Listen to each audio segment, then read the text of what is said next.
সব উপরওয়ালা লিখে রাখেন, আধার কেটে আলোর দেখা পেয়েছিলেন ভারতেই। গেল বছর ওডিআই বিশ্বকাপে বাংলাদেশের পক্ষে সবচেয়ে বেশি রান করেছিলেন 6 মাস পর দলে ফেরা মাহমুদুল্লাহ রিয়াদি।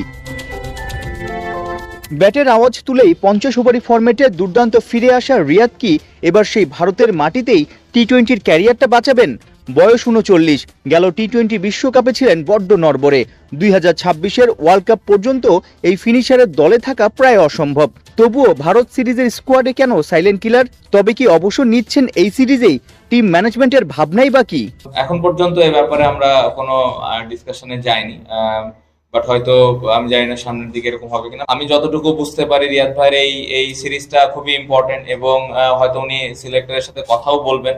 সো এই বিষয়ে আমি খুব একটা ক্লিয়ার না, বাট আমার মনে হয় যে অবশ্যই সিলেক্টর এবং বোর্ডের সাথে একটা কমিউনিকেট তো হবে। টি-20-তে ফিনিশার রোলে রিয়াদ, অথচ গেল বিশ্বকাপে সাউথ আফ্রিকার বিপক্ষে হিরো হওয়ার সহজ সুযোগটা হারিয়ে ভিলেনের রূপ নেন। সবচেয়ে বেশি সমালোচনা হয় আফগানিস্তানের বিপক্ষে সেমিতে ওঠার লড়াইয়ে 1 ওভারে টানা 5টা ডট খেলায়। অন্যদিকে গেল অগাস্টে অস্ট্রেলিয়ার মাটিতে এইচপির সিরিজে বাংলাদেশের পক্ষে সবচেয়ে বেশি রান করেন শামীম হোসেন পাটোয়ারি।